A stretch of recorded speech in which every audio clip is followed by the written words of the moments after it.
Assalamualaikum warahmatullahi wabarakatuh. Salam sejahtera bagi kita semua. Perkenalkan, saya Recha Almasa Ramadhani, guru Fisika SMA ITB Granada sekaligus mahasiswa PPG dalam jabatan kategori 2 tahun 2022 Universitas Papua. Kali ini saya akan melaksanakan praktik pembelajaran ujian kinerja dengan materi gerak parabola dan menggunakan model problem based learning. Bismillahirrahmanirrahim. Assalamualaikum warahmatullahi wabarakatuh. Waalaikumsalam warahmatullahi wabarakatuh. Oke, sebelum memulai pelajaran silakan ketua kelas memimpin doa. Iya. Kita berdoa. Iya. Bismillahirrahmanirrahim.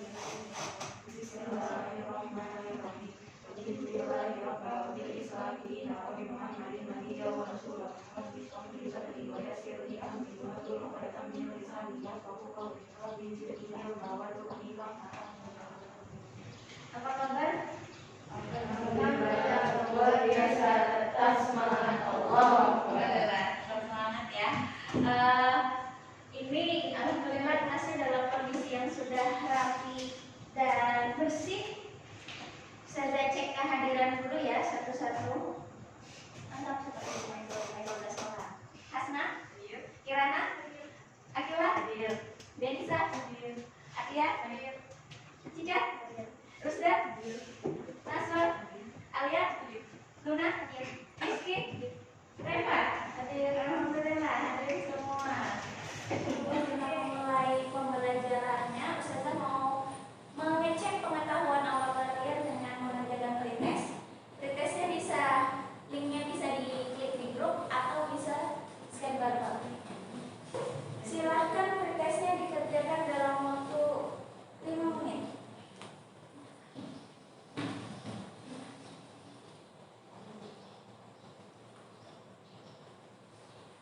Sudah?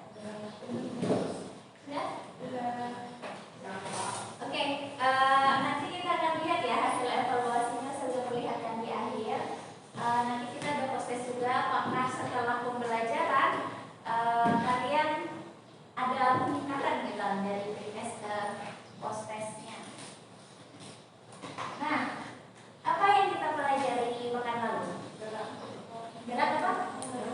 Gerak parabola. Besar maka kita pelajari ya, kecepatan ya. Nah, bagaimana karakteristik vektor kecepatan pada gerak parabola? Dia ada kecepatan di sumbu x dan sumbu y. Bagaimana kecepatan di sumbu x? Tidak berubah. Kalau tidak berubah berarti GL GLB. Kemudian di sumbu y kenapa berubah? Pada ketinggian tertentu kan dia akan makin lambat. Kenapa makin lambat? Karena ada kecepatan gravitasi.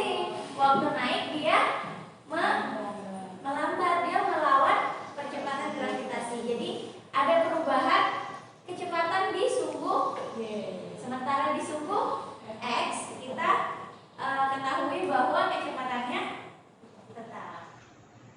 Kecepatan hari ini. Siapa itu? Sudah tahu. Yang menciptakan banyak konsep-konsep fisika klasik. Newton ya. Jadi dia bilang jika saya membuat penemuan yang berharga itu karena adanya kesabaran bukan karena bakat lainnya. Jadi kalau kita lihat ya ilmuwan-ilmuwan itu menemukan sesuatu itu dia apakah sekali melakukan eksperimen dia langsung melakukan sesuatu? Tidak. Ya. Jadi eksperimen itu dari eksperimen panjang itu nanti akan ditemukan suatu penemuan gitu ya. Jadi menemukan sesuatu konsep fisika gitu ya atau konsep-konsep yang lain itu berdasarkan proses yang panjang dan butuh kesabaran. Jadi kata Newton bukan karena bakatnya dia tapi karena kesabarannya dia gitu ya. Termasuk kesabaran dalam belajar gitu ya. Oke. Nah, jadi ada tujuan pembelajaran yang akan saya sampaikan hari ini. Tujuan yang akan kita capai selama kita melakukan pembelajaran hari ini. Jadi ada 3 hal. yang kalian kerjakan tadi soalnya itu berhubungan dengan tujuan pembelajaran ini ya, pengetahuan. Yang pertama, diharapkan kalian bisa menganalisis karakteristik besaran fisis berupa titik tertinggi, kemudian mengevaluasi nilai vektor posisi pada gerak parabola, dan yang terakhir menganalisis besaran fisis berupa jangkauan terjauh pada gerak parabola. Ya, jadi yang tujuan keterampilannya itu seperti biasa ya, kalau kita melakukan eksperimen melalui lab virtual, yang pertama kalian akan diminta untuk membuat laporan. Laporannya nanti tinggal dilaporkan melalui LKPD yang akan bisa dibagikan. Kemudian menganalisis data dan mempresentasikannya atau menyajikan datanya. Ada beberapa aspek penilaian yang nanti akan Ustazah ambil selama pembelajaran ini ya. Untuk keterampilan dan sikap, Ustazah akan melakukan observasi terhadap kalian. Jadi bagaimana kalau sikap ini ada dua penilaian anak, sikap spiritual dan sikap sosial. Sikap spiritual itu dari kalian berdoa, beribadah dan lain-lain. Kemudian sikap sosial itu bagaimana kalian kerja kelompok nanti, kedisiplinan kalian, tanggung jawab, toleransi dan lain-lain. Kemudian keterampilan ini nanti selain kalian benar-benar menjawab soal, kedalaman materi, pemahaman materi kalian, dan presentasinya. Kalau pengetahuan lewat apa? Tes dan post-tes. Oke, gimana nih? Ini apa-apa ya? Kemana? Basket kita ya? Coba itu. Rakyat tetap itu. Oh, rakyat tetap itu.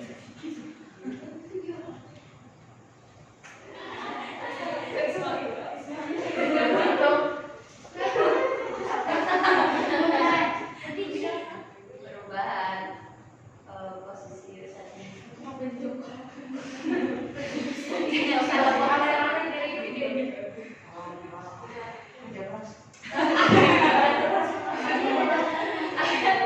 Ya, cekras melemparkan bola ini masih ada hubungannya sama motivasi ternyata. Oke, Ustazah lanjutkan ya permasalahannya ya.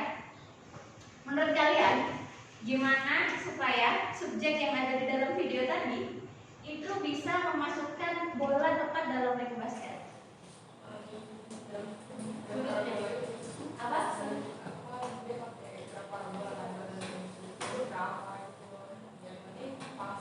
Jadi yang pertama yang ditentukan sudutnya, terus apa lagi? Kecepatan awal kira-kira bisa diperkirakan dari mana? Dorongannya ya.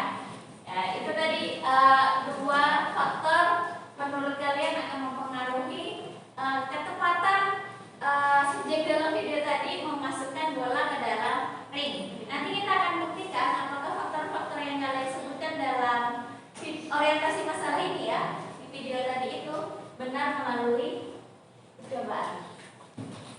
Oke, ini kelompoknya sudah terbagi sesuai dengan yang Ustazah kelompokkan kemarin ya. Kelompok 1, kelompok 2 dan kelompok 3. Bahan ajarnya sudah ada di Google Classroom, LKPD-nya juga ada, cuma Ustazah kasih print out-nya juga untuk diisi bersama.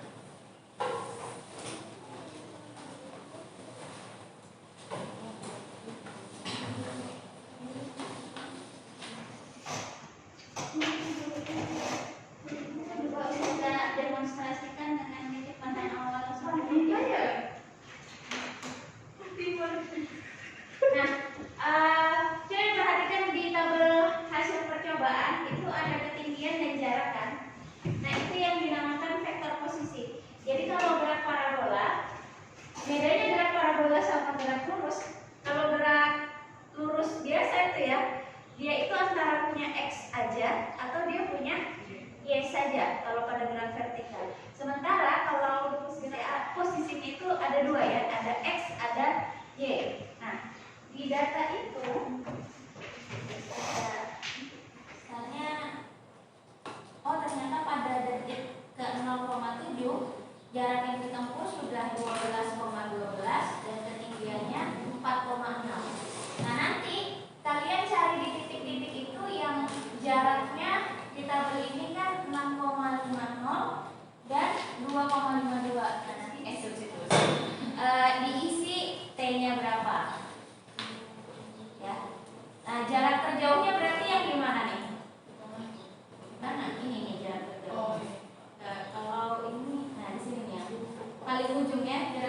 ya?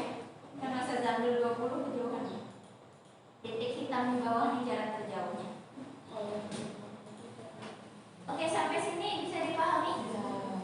Silahkan dikerjakan LKPD-nya dalam waktu 15 menit ya.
Jarak terjauhnya 19,28 meter, ketinggian maksimalnya 9,94 meter. Terus kecepatan awalnya 15, aselerasinya 4,5 derajat, jarak yang diperoleh 10,6, dan waktunya 0,5, ketinggiannya 5,7, jarak terjauhnya 22,90 meter, dan ketinggian maksimumnya 11,48 meter. Selanjutnya ada administrasi percobaan. Untuk bagaimana membantu sumber elevasi yang bisa terjadi.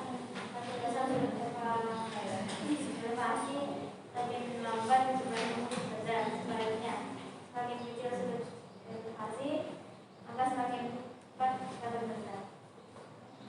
2. Bagaimana hubungan posisi benda terhadap kecepatan awal dan sumber elevasi?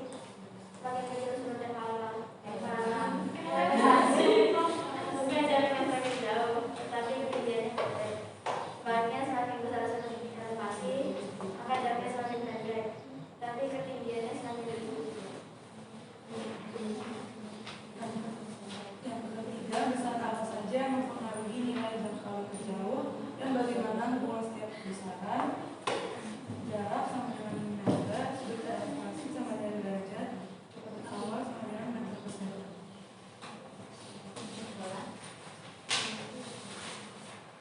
Jadi kesimpulan yang kami dapatkan dari percobaan itu adalah hubungan sudut elevasi dan kecepatan benda adalah semakin besar sudut elevasi maka semakin lambat kecepatan benda, dan sebaliknya semakin kecil sudut elevasi maka semakin cepat kecepatan benda.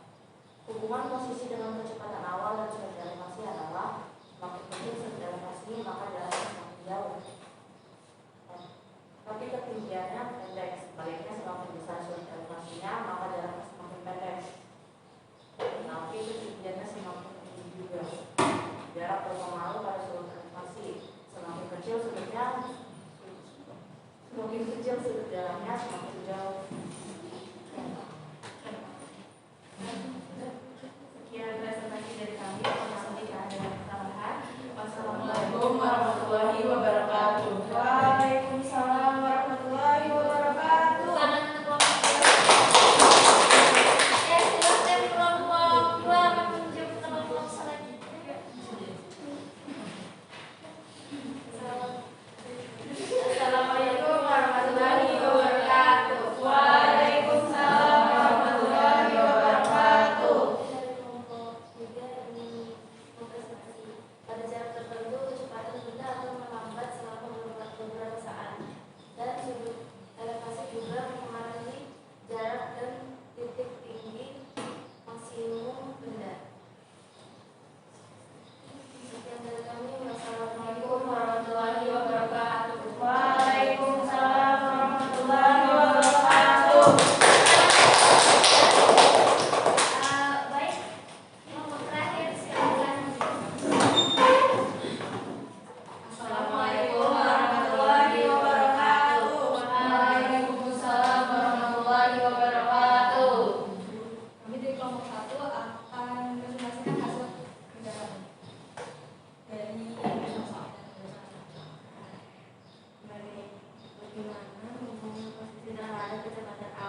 dipanjangkan, semakin besar sudutnya, maka semakin besar nilai maksimumnya. Yang mempengaruhi nilai jangkauan terjauh yaitu sudut elevasi dan kecepatan awal. Kita maaf apabila ada yang salah, kata apa yang mengenai. Sekian dari kami. Wassalamualaikum warahmatullahi wabarakatuh. Waalaikumsalam warahmatullahi wabarakatuh. Oke, pemirsa semuanya sudah menyampaikan hasilnya ya. Jadi dari datanya itu nanti kita bisa lihat hubungan sudut elevasi kecepatan awal dengan posisi benda. Ya, kita sesuaikan konsepnya ya dengan apa namanya data yang sudah kalian punya tadi. Tadi kan orientasi masalah yang pertama itu adalah bagaimana caranya supaya orang yang tadi guru kalian semua itu melemparkan bola basket itu tepat pada ring basketnya, ya kan? Nah kita kan perlu memperkirakan jaraknya, x dan ketinggiannya. Nah sebenarnya tadi kalau saya lihat dari beberapa sumber semakin besar sudutnya, maka kecepatan pada sumbu X juga semakin besar, sebaliknya di sumbu Y semakin kecil. Itu tergantung ya. Kalau di sumbu X bisa kalian menyimpulkan seperti itu karena dia tidak berubah ya kecepatannya, sementara kalau di sumbu Y dia berubah-ubah. Nah, jarak itu kan rumusnya X sama dengan Vx dikali T. Vx rumusnya mana? Vx dikali T. Vx rumusnya apa? V0 cos alpha dikali T. Nah, jadi kan parabola itu kan berhubungan sama sebesar apa kemiringannya. Cuma nanti kemiringan ini berhubungan sama jarak dan tinggi. Kalau kita lihat nilai kosinus, kosinus itu dari besar ke kecil atau dari kecil ke besar? Besar ke kecil. Artinya nilai x ini kan kosinus nih. Kan kalau cos itu kan dari 1 ke 0, sementara sin itu dari 0 ke 1, ya kan? Berarti kalau x ini kan menggunakan kosinus nih. Nah, berarti dia akan lebih maksimal jarak itu kalau sudutnya besar atau sudutnya kecil. Sudutnya ini kan ngomongin sama kemiringan nih. Ini saya ngomongin jarak ya, belum tinggi nih. Yang jaraknya yang sudutnya dilemparkan dengan 30 derajat sama yang 45 derajat, kira-kira dia akan lebih jauh yang mana? Yang 30.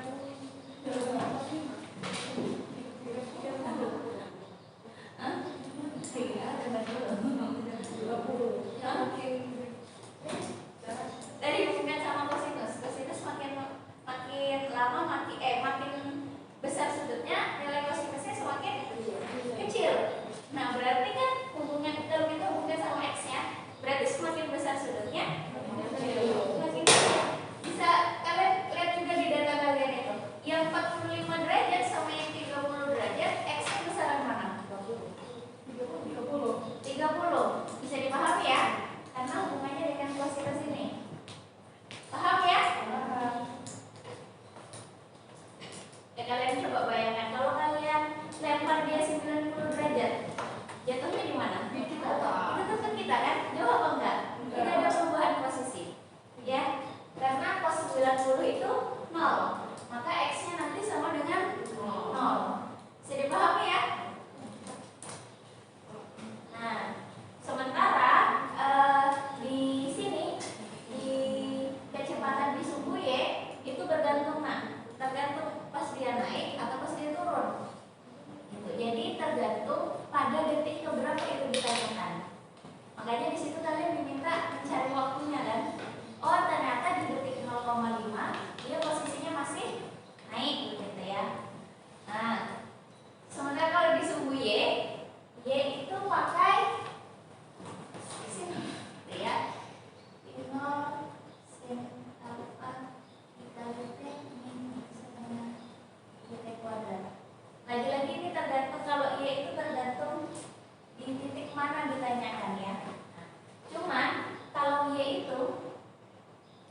kemudian semakin miring dia, semakin besar sudutnya, maka dia akan berpotensi untuk semakin tinggi. Bisa dipahami ya? Makanya itu bedanya X sama Y. Nah nanti kalau misalnya mau melemparkan sesuatu ke ring basket, berarti kan perlu dikalkulasi jaraknya dia ke ring basket, kemudian tinggi ring basketnya dengan si bola ini akan dilemparkan. Bisa dipahami ya? Nah dari situ kita bisa kalkulasi sama sekuat apa melemparkannya. Kalau sekuat apa melemparkannya itu hubungannya sama apa? Sama kecepatan awal. Nah sekarang ini jarak terjauh ya. Jarak terjauh itu syaratnya y-nya sama dengan 0. Kenapa? Maksud paham nggak syaratnya kenapa y-nya sama dengan 0? Pada saat sampai di sini berapa ketinggiannya? 0. Makanya syarat jarak terjauh itu y sama dengan 0. Bisa dipahami? Kalau dia di sini, dia belum menempuh jarak terjauh karena dia belum jatuh ke bawah. Kalau dia sudah jatuh ke bawah, berarti dia sudah di ketinggian 0. Bisa dipahami ya? Nah, dapat V mal kuadrat sin 2 alfa itu dari substitusi antara waktu ke rumus yang ini. Nah, nanti silahkan dicoba di rumah, dimasukkan rumus yang ini ke dalam rumus yang itu, dapatnya ini. Sebenarnya dapatnya gini. R sama dengan 5 kuadrat cos alfa sin alfa per G. Cuman cos alfa sin alfa ini nanti sama dengan sin 2 alfa. Kok bisa Ustazah? Nanti kalian akan pelajari identitas trigonometri di matematika.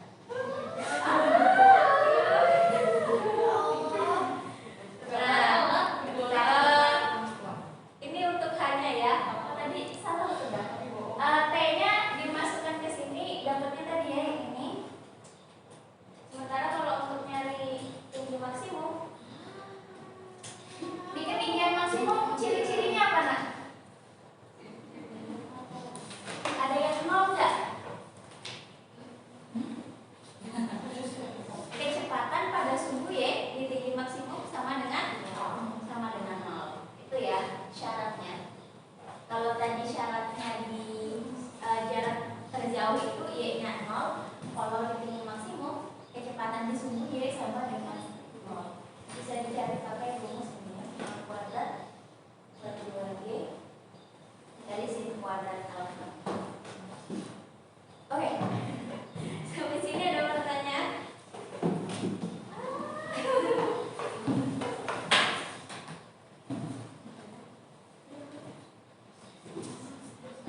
Iya, silakan dijawab, nanti Ustazah akan melihat perbedaan tes dan post tes.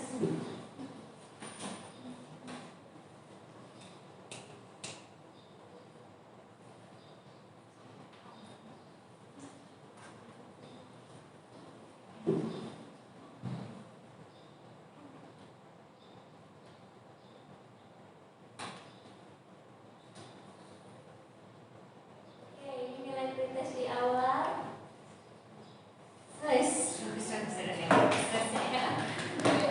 Berarti paling tidak kalian sudah bisa menganalisis ya dari data yang Ustazah tampilkan di post testnya. Oke, sebelum kita tutup sama-sama, kita belajar apa tadi? Gerak parabola. Jadi menurut kalian apa manfaat mempelajari gerak parabola ini?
silahkan dikerjakan ya untuk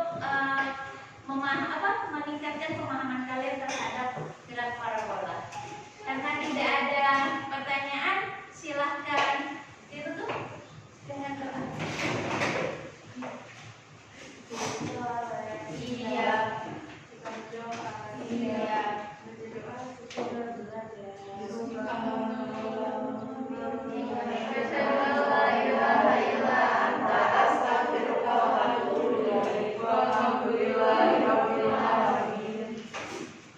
Baik, terima kasih. Assalamualaikum warahmatullahi wabarakatuh. Waalaikumsalam warahmatullahi wabarakatuh.